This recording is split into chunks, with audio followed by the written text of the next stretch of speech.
Yes, well, as we get older and older, I'm 77 right now.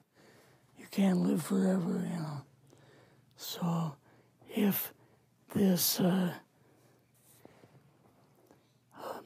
procedure I'm going to have to clean the blood doesn't work, then I've got probably a few more months to make it before my kidneys shut down, you know. So that's kind of why I'm kind of going along with the interview at this time. You're seeing that what you went through is just too important for people not to know about. Yeah. Yeah.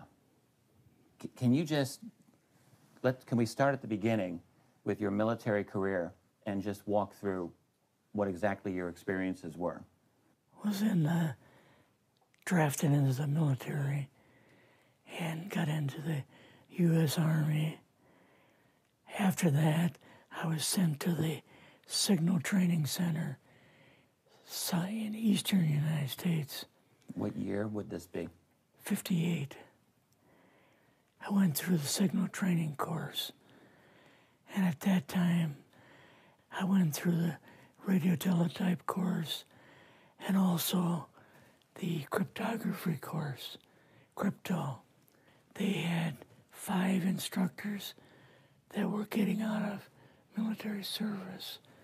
So they pulled the top 5 students, and I was 3rd in the class. So I got pulled as an instructor. Now, were you at this time also working yet for CIA? No. Not yet? No. After one day, my boss came to me, and he said, how would you like to, make some extra money? And I said, oh, money is good.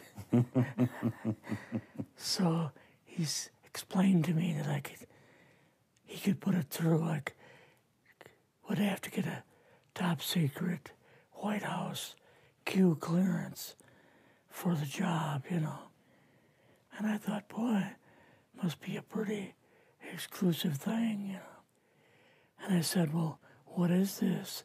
And he said that I'm director for the CIA for Eastern United States, And I said, oh, I didn't know that. And he said, you weren't supposed to. After about 6 weeks, my security clearance came through, and I got my CIA card. It was an ID card, like a credit card, where I could just go up to the door and slice it, walk right in. And my name at that time, I used a artificial name too. Never used my real name. I started working with him on the project he was on, and that was Project Blue Book, which was kind of partially a fraud. You're saying some of the Blue Book cases were, Yes. were completely fictitious? Yes. But the cases that we got came from, I think it was Fort Belvoir, Maryland. Fort Belvoir? Yeah, and it didn't come from the Pentagon, or it didn't come from CIA headquarters. But we would get reports about a certain sighting that they had in Mexico or Italy or something like that. And then we had people that would follow through on it, that would go out and interview the people to see if they were nutcases or if it was real, So they'd be going overseas frequently? I wasn't, but I always stayed statewide. But the people we had working with us from the CIA would do that.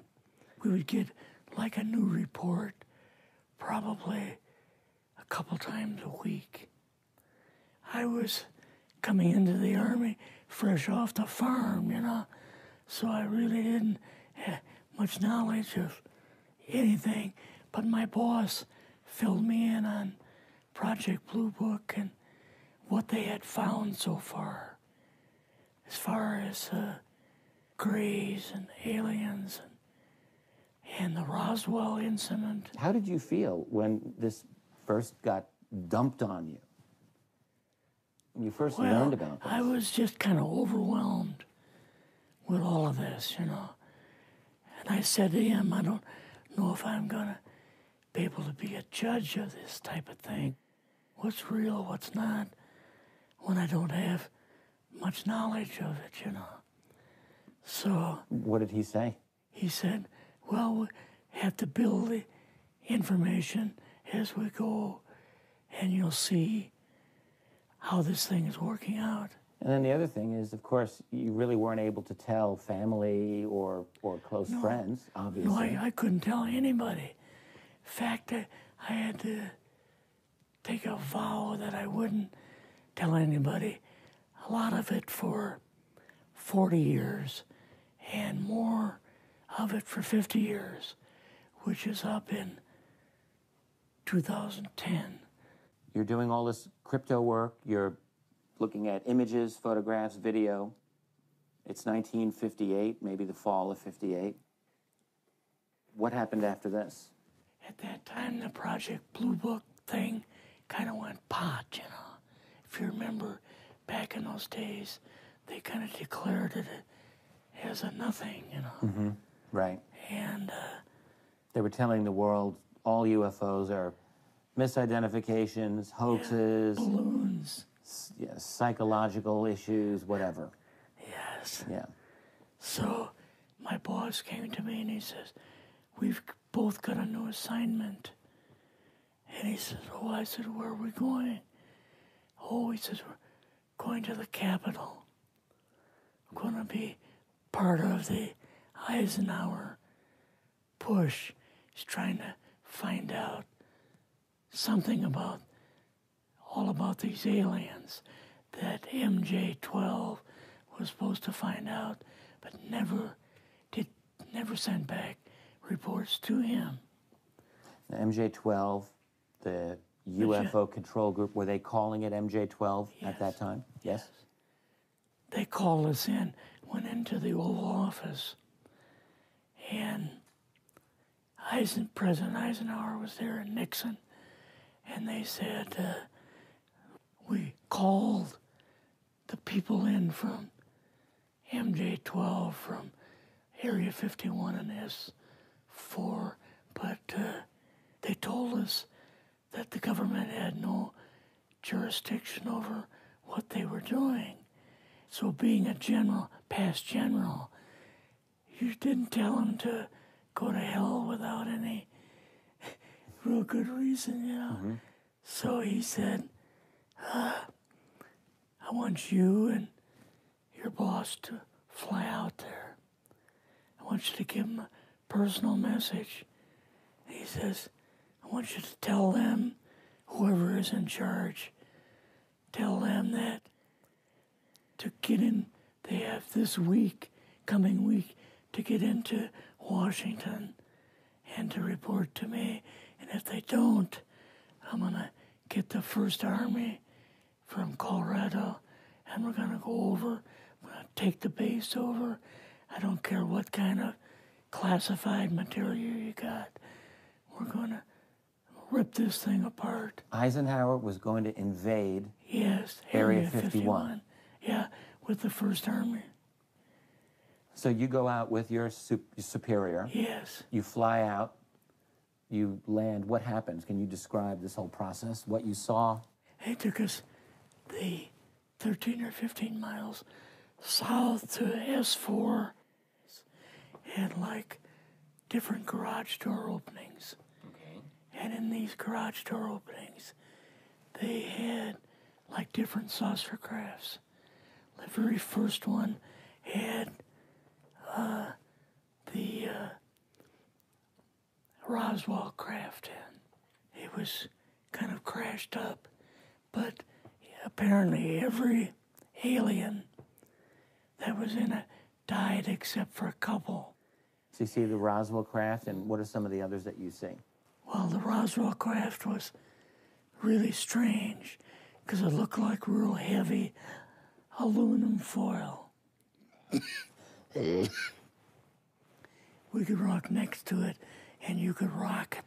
The whole thing probably weighed 150, 300 pounds. Could they tell what the source of power was of this craft?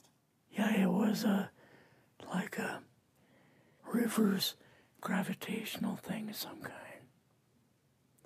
In fact, one later on, I got the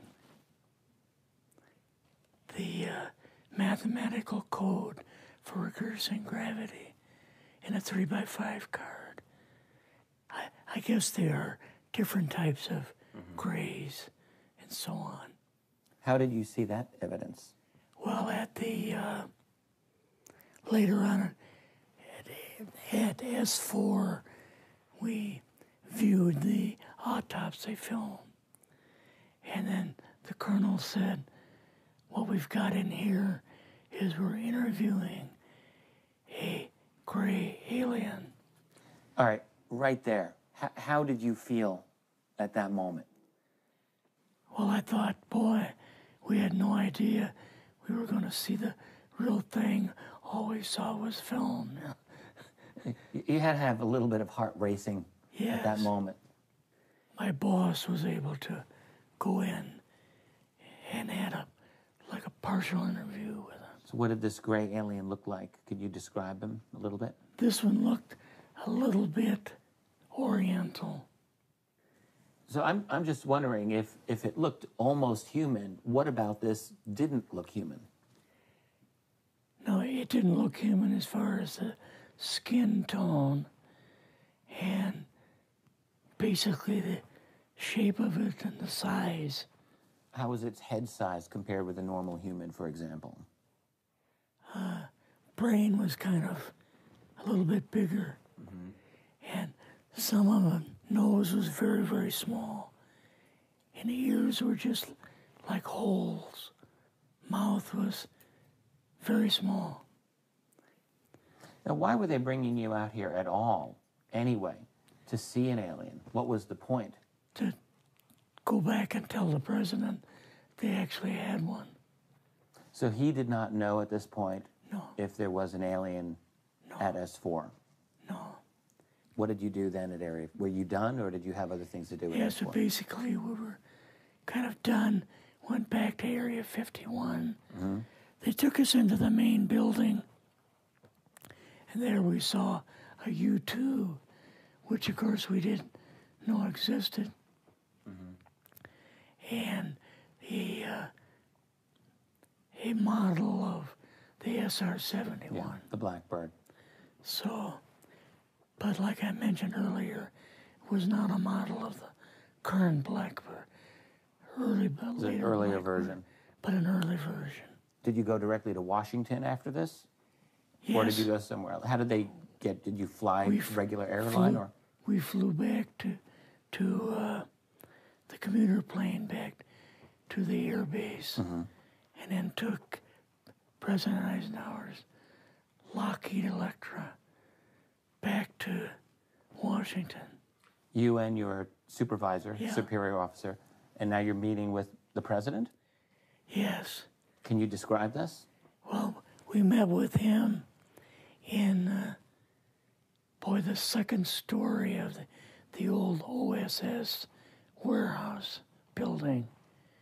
And Eisenhower and Nixon were there, and also Hoover was there.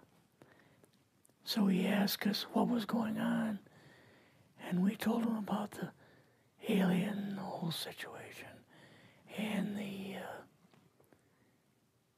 black projects and so on. And he was just totally shocked.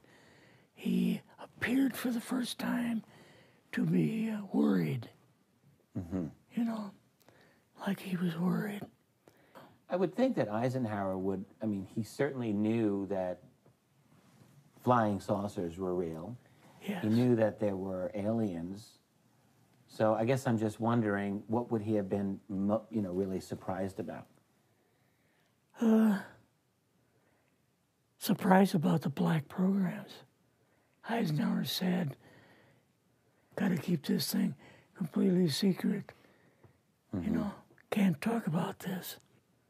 Your actual name is, I mean, the name you grew up with, that was a different name than what you Yes. had in the... I never used it in the CIA at all.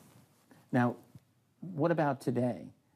You're going on the public record, and this is still sensitive information, even though earlier you talked about, you know, security oaths that maybe expire after a certain period of 50 time, years.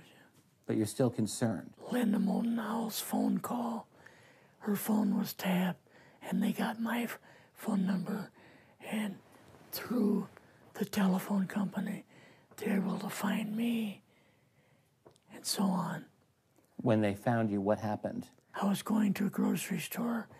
Two guys in a black suits come out of a black Lincoln town car and came over to see me. And they told me that I better not publish anything or talk to Linda about any more things. So at that time, I did, you know, I stopped. That was enough to intimidate you. Yes. Rather remain anonymous. Never show my face on anything. Really, thank you for doing this. Yes, this was, I guess, kind of a good idea because I feel much better having talked about it. I kind of feel like there's a load off my shoulders Really? because I had an awful lot of secrets that I had kept over the years.